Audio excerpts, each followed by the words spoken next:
لبان الدكر. لما تتخيل كده ان جدك كان معاه سيرم في جيبه واحنا فاكرينه لب. باختصار، لبان الدكر مش بس لبان، ده سيرم ومستشفى متحركة. عمرك وقفت قدام المراية وقلت هو انا ليه بشرتي مش عايزة تبقى كويسة؟ تلاقي صاحبك يقول لك جرب لبان الدكر، فتقول له يا عم انا عايز سيرم، عايز حاجة احطها على وشي، وانا اجيب حاجة من الشجرة؟ لبان دكر ايه وبتاعت ايه؟ هنا بقى التويست الحقيقي، ان السيرم اللي بتدور عليه ب 800 جنيه هو موجود بس عند العطار ب 15 جنيه. لبان الدكر اللي الناس فاكراه انه مضغ لبان بلدي، وهو في الحقيقه حاجه كل العلماء وكل الابحاث اتعملت عليها سموه الكنز الذهبي. ليه؟ ده مش شجره عاديه كده زي ما الناس فاكره، لا، ده زمان كانوا بيستخدموه. شوفوا زمان كانوا عارفينه ازاي وبيستخدموه في ايه: علاج وتطهير، تجميل، بخور، تعقيم، مواد طبية، كل حاجة في البان الدكر. المصيبة الممتعة اللي بجد إن كل الدراسات الجديدة بتقول إن اللبان الدكر ده أقوى من 50% من الكريمات اللي انتوا بتدفعوها بالألوفات. ولما تكملوا للآخر هتعرفوا ليه. النهاردة هنفكرك بالأصل وهنقول كل حاجة، فوايد عن البشرة والصحة، ونعمل كام تركيبة حلوة كده عشان تستخدموها في البيت. لبان الدكر أصله إيه؟ نبص واحدة واحدة. لبان الدكر بيطلع من شجرة، بس الشجرة دي فين؟ بصوا بقى على البلاد: اليمن، عمان، الصومال والهند. فيها مواد فعالة، هي مجعلصة شوية مش لازم أقولها لكم بالتفصيل، بس غير المواد دي في من أهم مضادات الأكسدة اللي موجودة. وطبعا كل المواد اللي موجودة في البان الدكر معترفة بقوتها ال FDA، إن دي مواد بتعمل إيه؟ مقاومة للالتهابات، شد الجلد، تفتيح طبيعي للرئة، بتقوي الرئة وبتدعم المناعة وبتهدي القولون العصبي. طب ما تيجوا نشوف الفوائد الصحية. مضاد التهاب قوي جدا. الدراسات دي اتعملت سنة 2022 بتقول إن البان الدكر بيقلل نسب الالتهاب من 35 ل 45%، يعني بيقلل كمان ألم المفاصل. فلو عندك خشونة، جرعة كل يوم، تجيب كوباية تنقع فيها البان دكر، تاني يوم الصبح تاخد المنقوع وتشربه لمدة شهر، تفرج المفاصل هتبقى عاملة ازاي. طيب الناس اللي بتشرب سجاير والناس اللي عندها مشاكل في التنفس والرئة كانوا زمان بيستخدموه للربو، ودلوقتي بيستخدموه كمان عشان يقوي المناعة لأنه مليان مضادات أكسدة. ده غير إنه بيظبط الهضم. إزاي؟ بيقلل الانتفاخ، بيقلل فكرة القولون العصبي وحدتها والحموضة اللي بتيجي عند الناس. طيب بيعمل إيه في المزاج؟ بيقلل القلق، ليه تأثير مهدئ خفيف كده، خصوصا لو شربناه وعملنا بخور. طيب فوائد للبشرة، ما تيجوا نشوف فوائد لبان الدكر لو اتحط على البشرة. وركزوا ببشرتي شوية، ده الجزء اللي الناس جاياله بقى، اللي هو تفتيح طبيعي. لو هنقارنه بيساوي تأثير الفيتامين سي بس على خفيف. يعني ايه على خفيف؟ يعني من غير ما يعمل تهيج للجلد او اللي بنسميه irritation يعني واحمرار. الحاجة بقى اللي الناس مستنياها، بيشد البشرة، ده بيسموه البوتوكس الطبيعي، يعني بيحسن مرونة الجلد بنسبة 22%، وده لو استمرتوا عليه لمدة 4 أسابيع. ده غير إنه بيقلل التجاعيد، والدراسات كتيرة بيقلل التجاعيد بنسبة من 15 ل 18% في 30 يوم بس. يعني استمروا عليه 30 يوم، مش يومين 3 ونقول أصله ما قللش.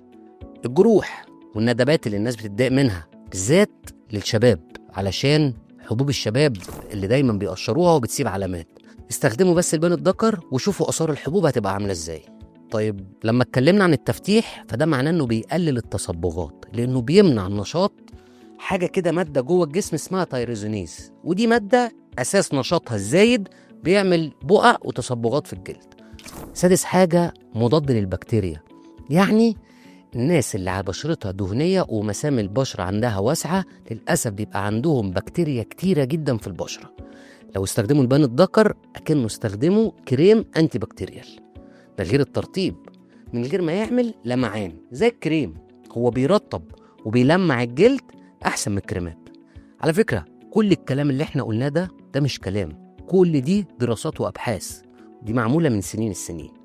طيب ما تيجوا نشوف لبان الذكر للشعر. زي ما قلنا للبشره الدهنيه حلو جدا للبشره الدهنيه، هو حلو للناس اللي شعرها دهني، علشان اللي شعره دهني للاسف بيبقى عنده القشره الدهنيه، ودي بتعمل التهابات وريحه وبتعمل بكتيريا كتيره جدا. فعشان كده لو اتحط على الفروه بيقلل التهابات فروه الراس، وبيظبط نمو الشعر وبيزوده، وبيمنع التساقط بتاع الشعر الناتج عن القشره الدهنيه، وبيدي الشعر لمعه كده. ده غير انه بيقوي البصيله جدا، عشان كده مش بيحصل تساقط بسهوله، بيناسب الشعر الدهني والجاف كمان. طيب لو جينا للزيت اللبان الذكر، هنا نقلب الليله خالص، لان مع زيت لبان الذكر احنا بنخلي الموضوع كيراتين طبيعي. هبقول لكم نعمله ازاي. طيب تعالوا نستخدمه. الاول نيجي لاهم حاجه في لبان الذكر، المنقوع الاقوى للبشره. دي وصفه ركزوا معايا عشان تعملوها. هنجيب كوبايه ميه، معلقتين لبان ذكر، ونسيبهم منقوعين من 4 ل6 ساعات، يتحطوا في التلاجة يومين، وبعد كده نصفي وناخد المية. نستخدم المية ازاي؟ هنستخدمها تونر، هنستخدمها سيرم، هنستخدمها بخاخ للتفتيح، وكمان نقدر نستخدم المية دي علشان نعمل بيها الماسكات اللي هنقول عليها.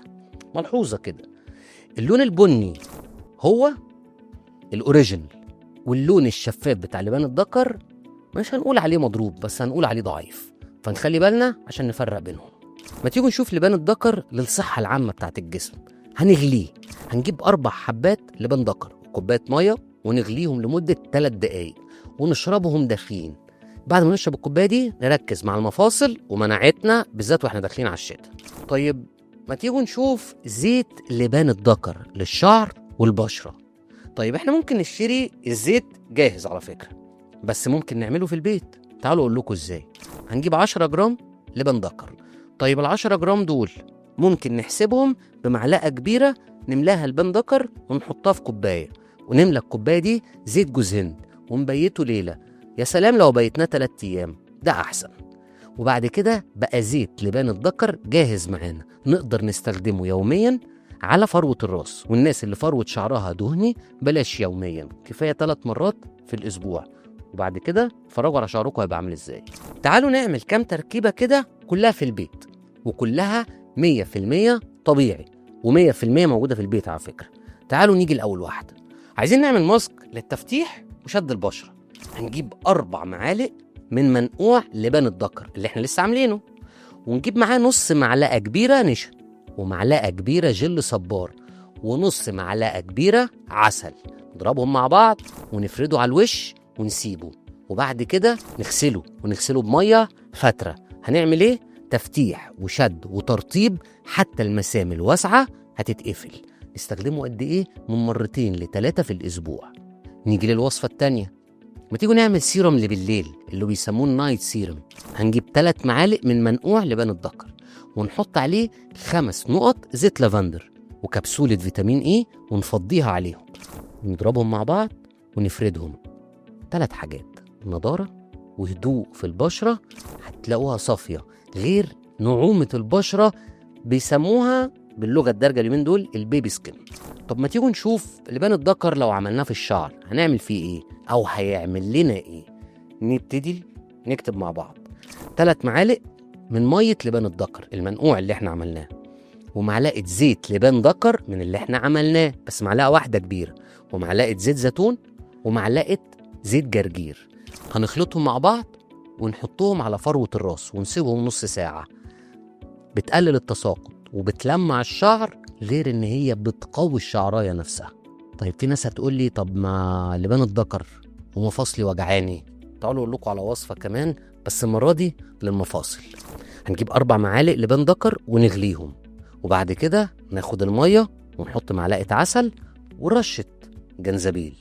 هتعمل ايه؟